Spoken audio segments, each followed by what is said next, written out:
গণতান্ত্রিক নির্বাচনে আওয়ামী লীগ জয়লাভ করেছে, কিন্তু সেই সংসদে আওয়ামী লীগের হাতে ক্ষমতা দেওয়া হলো না। এই দেশের মানুষ এই বেইনসাফির প্রতিবাদ করেছে। কিন্তু আমাদের সামনে প্রশ্ন ছিল যে মুক্তিযুদ্ধ যখন শুরু হয়েছে তখন আমরা এই মুক্তিযুদ্ধে জয়লাভ করতে পারবো কিনা। ভারতের সহায়তা নিয়ে যদি মুক্তিযুদ্ধে জয়লাভ করি তাহলে এই দেশ স্বাধীনভাবে টিকবে কিনা। এই কোশ্চেনের মেরিট আছে না নাই?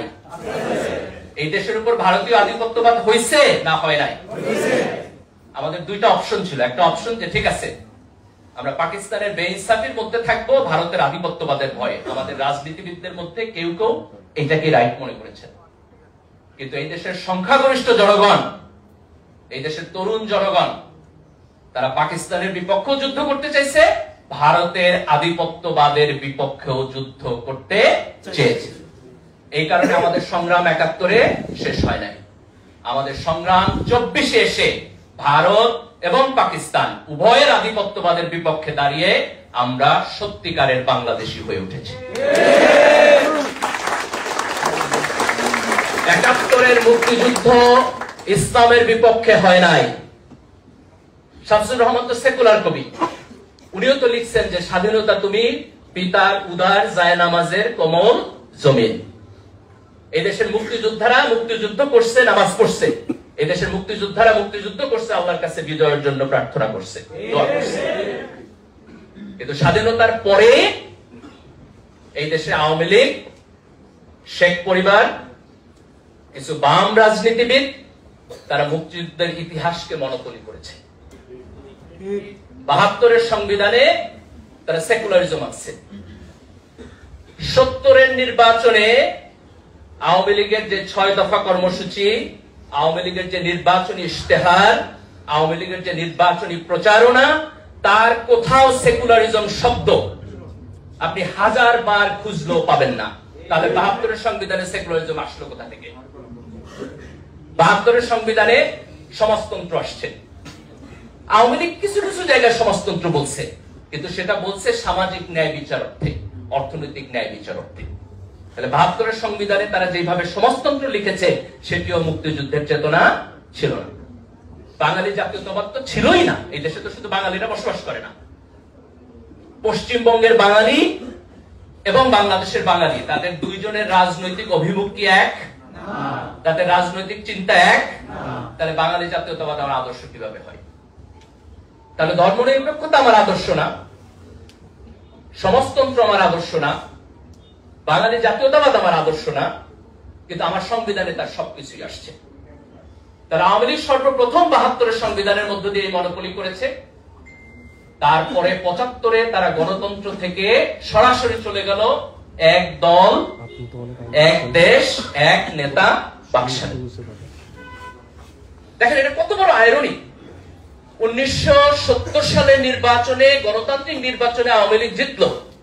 সেই নির্বাচনের ফলাফল পশ্চিম পাকিস্তান মানল না বলে আমরা মুক্তিযুদ্ধ করলাম। আর সেই মুক্তিযুদ্ধের মধ্য দিয়ে যে সরকার হইল, সেই মুক্তিযুদ্ধের যিনি নেতৃত্ব দিলেন সেই শেখ মুজিব ১৯৭৫ সালে সেই গণতন্ত্রকে বাদ দিয়ে উনি বাকশাল প্রতিষ্ঠা করলেন। এটা আমাদের জাতিগত শেম, এটা আমাদের জাতিগত শেম। ১৯৭৫ সালে যেটি হয়েছে,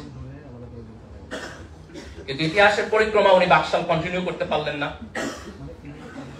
ওনার এই যে ঐতিহাসিক আকাঙ্ক্ষা, এই অসমাপ্ত আকাঙ্ক্ষাকে কন্টিনিউ করলেন তার মেয়ে।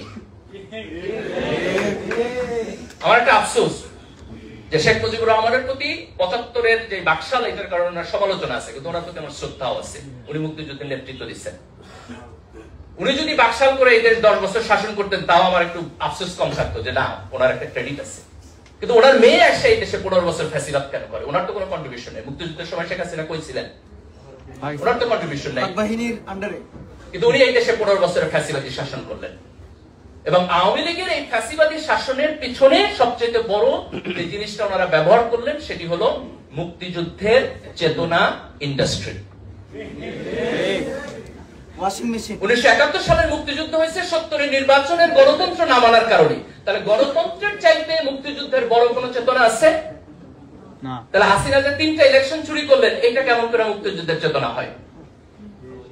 আপনি 1970 সালে নির্বাচনে শেখ মুজিবের বক্তব্য পড়েন, ওনার বক্তব্যের 75% হলো যে পূর্ব পাকিস্তানে কেন অর্থনৈতিক বৈষম্যের শিকার হইতেছে, কেন পশ্চিম পাকিস্তান এখানে ইনসাফ করতেছে না। আর গত 16 বছরে শেখ হাসিনা হাজার হাজার কোটি টাকা এই দেশ থেকে চুরি করছে। এই চুরি করার নাম কিভাবে মুক্তিযুদ্ধের চেতনা হয়? যদি দেশের টাকা চুরি করে বিদেশে পাঠানো মুক্তিযুদ্ধের চেতনা হয়, যদি গণতান্ত্রিক নির্বাচনকে করাপ্ট করে একটি একনায়কতান্ত্রিক সরকার ব্যবস্থা ডেভেলপ করা হচ্ছে মুক্তিযুদ্ধের চেতনা হয়, তাহলে সেই মুক্তিযুদ্ধের চেতনার আমার প্রয়োজন নেই।